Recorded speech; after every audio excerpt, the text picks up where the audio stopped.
When we think about Anne Boleyn and Elizabeth I, we think there's almost no relationship. Let's face it, Elizabeth was only a toddler. She was 2.5 years old, when her mother was taken to the scaffold and executed.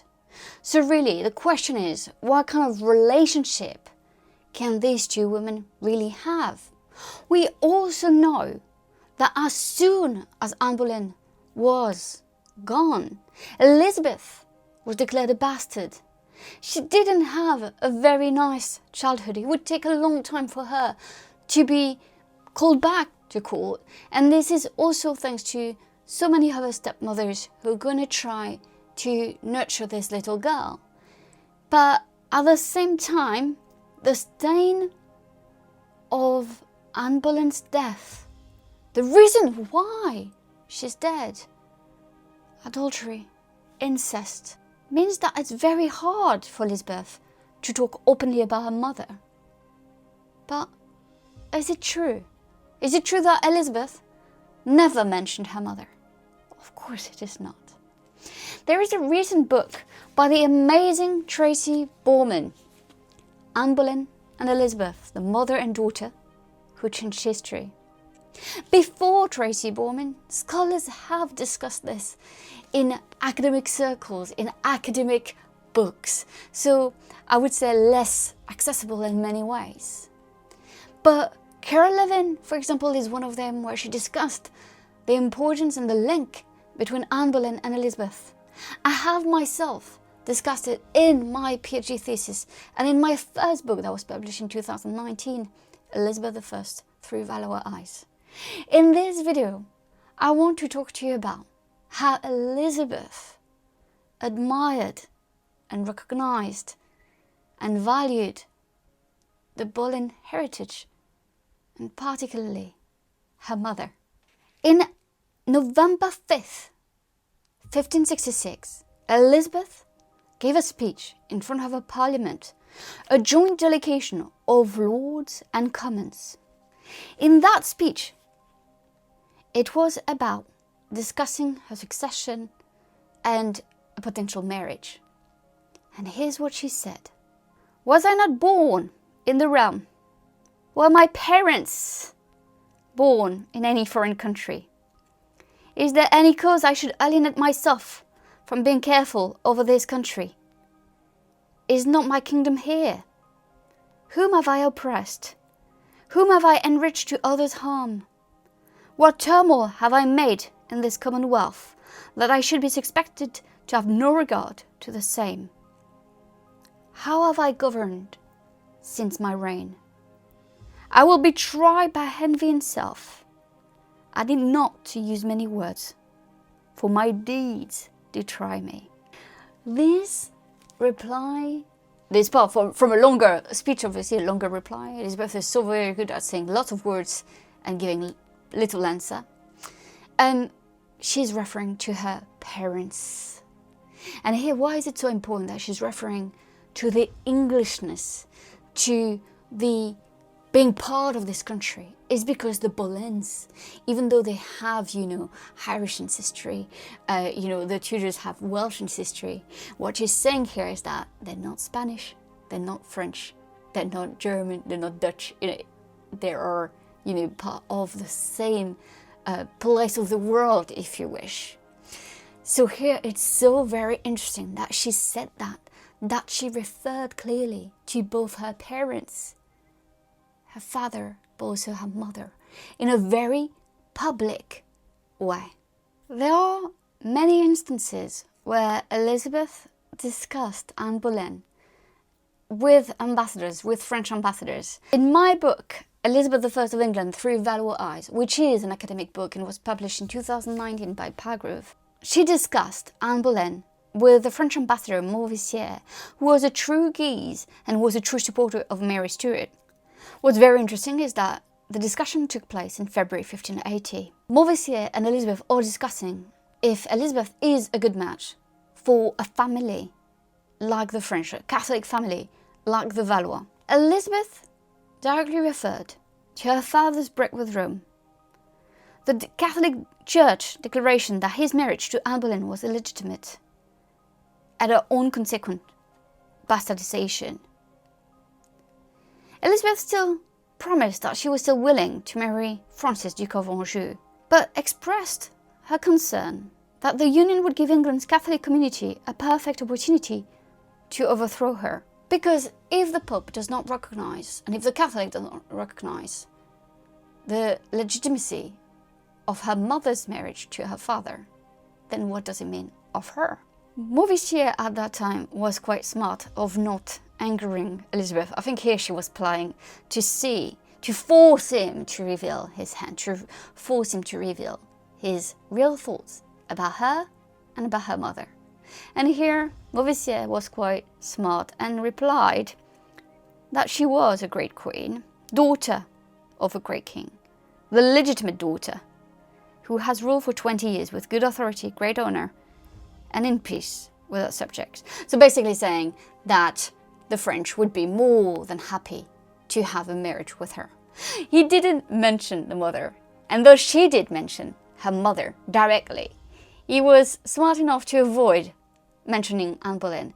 It must have been something that Elizabeth noticed right away, because it's a way for her to know if that person is sincere or not in their declaration of great friendship, great alliance with her. In my most recent book, Blood, Fire and Gold, the story of Elizabeth I of England and Catherine de' Medici, I discussed this complex relationship between Elizabeth and Catherine, but what's so very interesting is that Catherine de' Medici herself, when she is pursuing this kind of mother-daughter relationship with Elizabeth, she did mention Anne Boleyn.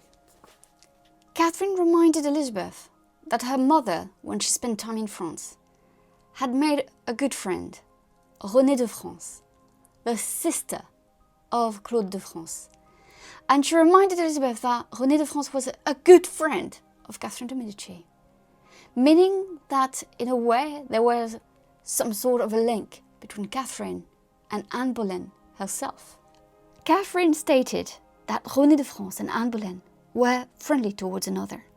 There is no reason for both of us, Elizabeth and Catherine, not to continue that friendship.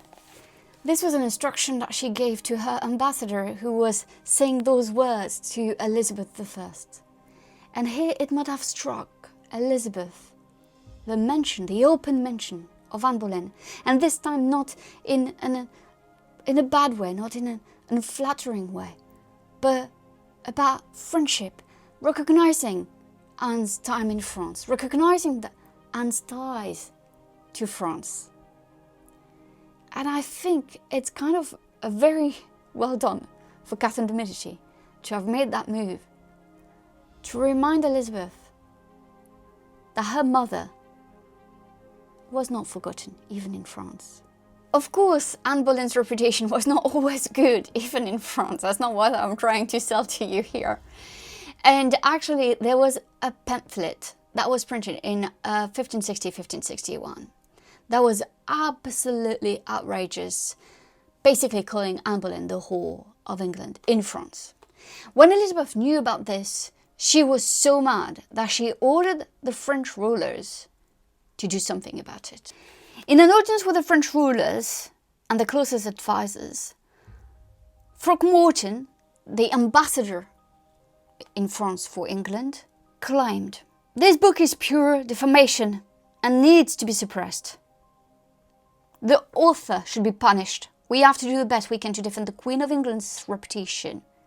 Catherine agreed right away. "This is indeed an outrageous book, and we will react accordingly." The book that caused Elizabeth's fury through her ambassador Throckmorton was a book that was published in Lyon with a preface by Gabriel de Sassonnet, a fervent Catholic. The book had been sent to the French court and had been spread throughout France. It defamed Elizabeth and her parents, especially Anne Boleyn, who was referred to as Jezebel, a term which would later on be attributed to Elizabeth herself. Catherine de' Medici ensured that the book would be censored and banned in France, but obviously it had already spread. But here, what does it show? It shows that not all Catholics were against Anne Boleyn and her reputation. It shows that Elizabeth was ready to defend her mother's reputation decades after her death. It shows that Elizabeth was not ashamed of her mother's heritage, of the Boleyn heritage. Between the 16th and the 22nd August 1578, Elizabeth made a progress to Norwich. Norwich is known as the stronghold of the Boleyn. You have Blinkling Hall, but also most of her family from the Boleyn heritage were buried in the Norwich Cathedral. During her progress, Elizabeth made a visit to the Norwich Cathedral, and here we can imagine that she reflected upon her mother's heritage, and that we have evidence here that she truly cared about Anne Boleyn herself. Otherwise, what was the point of going to see where her ancestors from her mother's side were buried? It is quite moving to think about Elizabeth remembering her mother this way. As I mentioned before, Tracy Borman wrote a book on Anne Boleyn and Elizabeth that I can highly recommend to you. It's so nice to see how she connects the two women who shared a very strong bond, a bond that would defy death itself. Elizabeth created her cousin Henry Carey, the son of Anne Boleyn's sister Mary Boleyn, Baron Hanston, and gifted him the royal palace of that name. She favoured the Careys a lot during her reign. There's a real evidence that Elizabeth remembered and valued her mother. It's the Chequers ring. There's a portrait of Elizabeth and her mother, Anne Boleyn. The mother of pearl ring, set with gold and rubies, includes a locket with the two portraits of the two women. It is dated around the mid-1570s. And what's so beautiful about it is that we know that it belonged to Elizabeth. And the fact that she wanted to have a portrait of her mother with her at all times showed how much she loved her mother. It shows the strong bond between Anne Boleyn and Elizabeth. A bond that transcended death and separation. In my next video, I would like to discuss Anne Boleyn and Elizabeth's links to France, how they both had a very strong interest in their French counterparts, but also how both of them were extremely Francophile. So a link here between Anne Boleyn and Elizabeth is France itself. I hope you enjoyed that video and that you will join me for the next video next week. Thank you so much for watching and for your support, and I'll see you next time. Bye!